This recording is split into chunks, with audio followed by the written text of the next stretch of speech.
Hello guys! Welcome sa aking walang kwentang channel. So nandito na naman tayo para sa panibagong video. Ngayon guys, parang review lang ito konti dahil nga tayo ay malapit ng mag 600.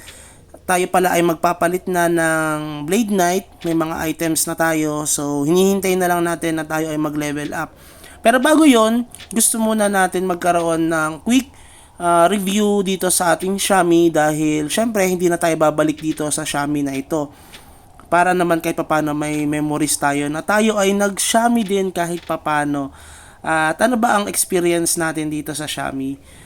Sorry guys to disappoint you na hindi natin nagawa yung experiment natin na gagawin natin yung fluorite na win dito sa Xiaomi natin. Pero upon observation while using this Xiaomi, mas naisip ko na ang forte talaga ng Xiaomi ay yung kanyang damage.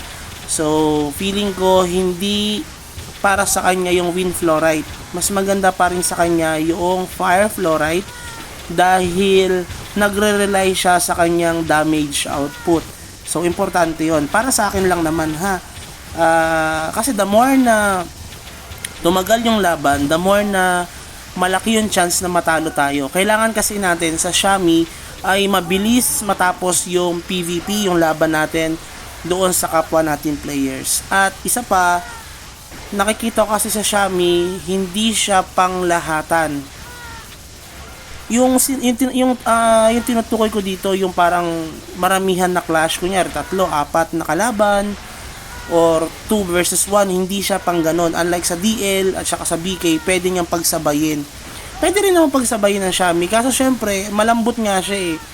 The more na, kunyari, 2 versus 1, ako yung mag-isa, lalapitan ako niya, syempre mahirapan ako sa isa, mamamatay na ako doon.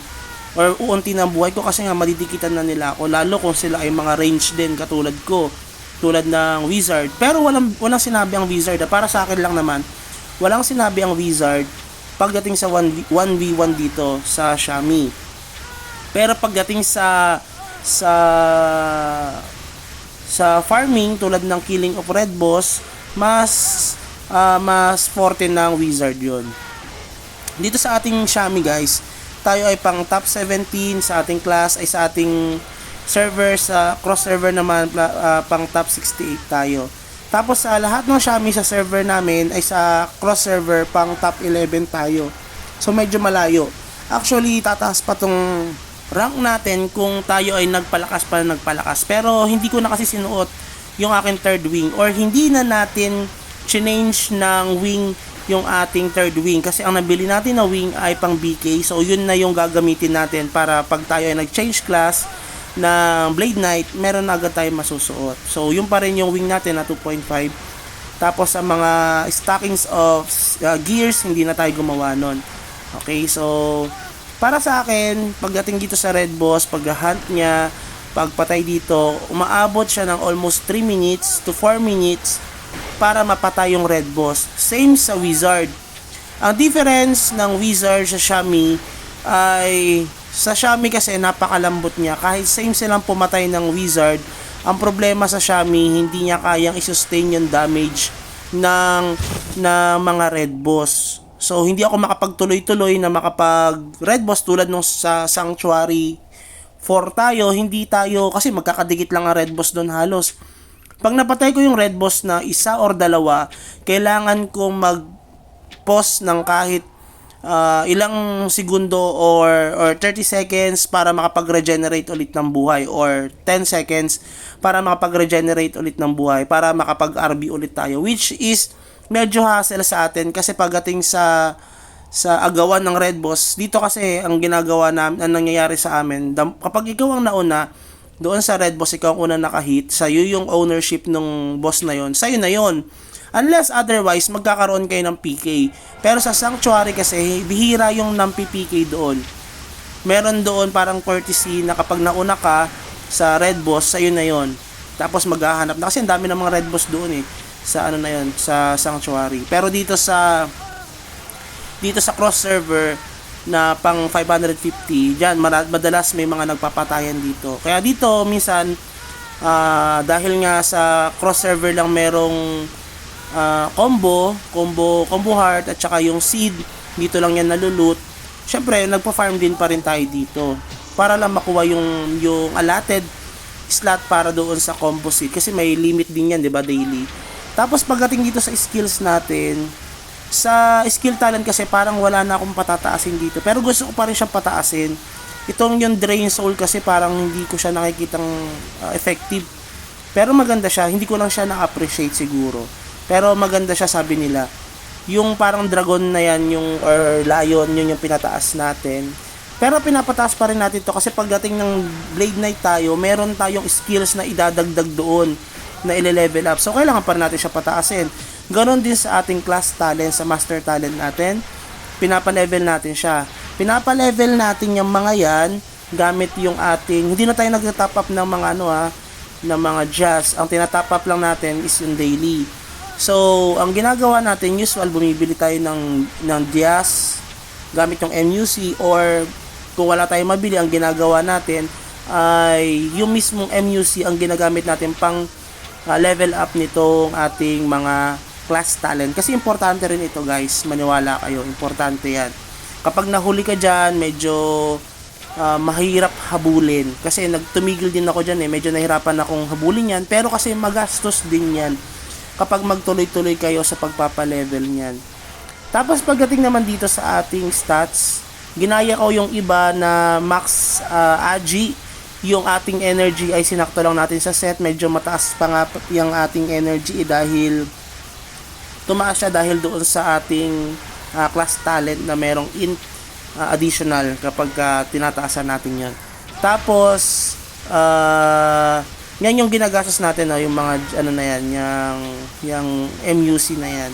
So ganyan, pwede nyo gawin naman yan, guys, kasi kahit pa paano nakakaipon naman tayo dito. Huwag kayong masyadong mag-focus sa set, lalo kung kayo ay mga 400, 450, 500. Huwag kayong masyado sa set kasi mabilis pa rin magpa-level. Pagdating ng 550, yung mga T13, dyan kayo mag-invest kahit papano. Pero pagdating ng T14, mas lalo kasi ang hirap magpa-level talaga.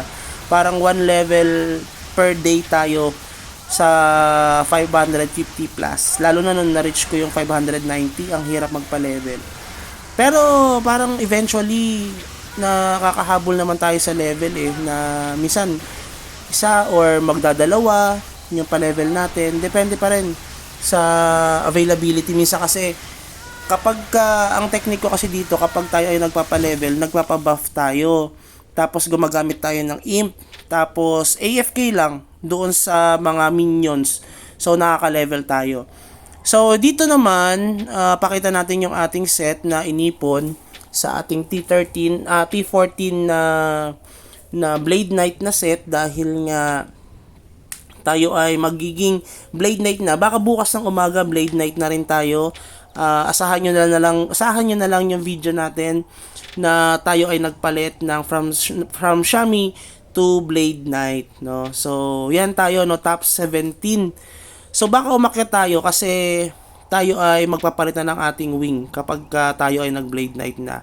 So yan yung ating set na T14. Meron tayong sword na T14 na excellent damage, tapos may T13 din dyan na sword na 2% at excellent damage din ata yung ating isa pang sword na T13.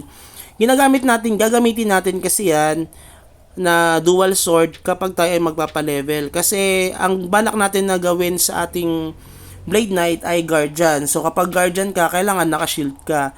Kaya ang shield ko dito ay Redact na T14. Medyo mahal pa ang bili ko dyan, 500 ata. Hindi na ako nakatawad. Pati yung sword, medyo 500 plus din ata bili ko dyan. Hindi ko na maalala. Tapos yung set ko naman, yan, as much as possible, kumukuha ko ng Redact. Pero kung wala, kumuha ko ng DSR.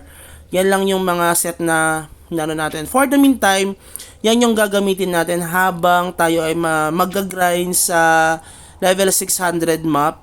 Dahil ang habol talaga natin ay tayo ay makapag-change class ng Blade Knight. Dahil gustong gusto ko nang suotin itong third wing natin. Dahil ang tagal ko nang naghihintay dito. Siguro mga 4 days or 5 days na rin tayong naghihintay para tayo ay makapag third wing. Okay, dahil nga binili lang natin yan, hindi natin yan kinraft. Tapos, ito na yung sinasabi ko sa inyo na pagpapalevel ko, guys. Ang ginagawa ko, yan, may buff tayo para mas mabilis. Gumagamit ako ng imp. Kung mapapansin nyo, 600 plus yan. Pumapalo minsan na 700. Tapos kapag alas 12, umaabot yan ng 800 or 900 yan. 900M yung pagpapalevel ko ng aking character. Kaya medyo mabilis. Pero kapag AFK lang talaga, kasi hindi ko kayang i-sustain yung damage nung or yung mga damage niya, tanggapin yung mga damage nitong mga minions na to kapag tayo ay mamamatay tayo. Kaya ang ginagawa natin, kailangan naka-on lang yung character natin tapos may buff.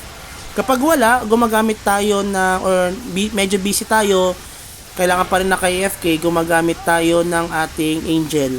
Yun lang yung ginagamit natin. So yun na siguro, and have a good day. Bye-bye!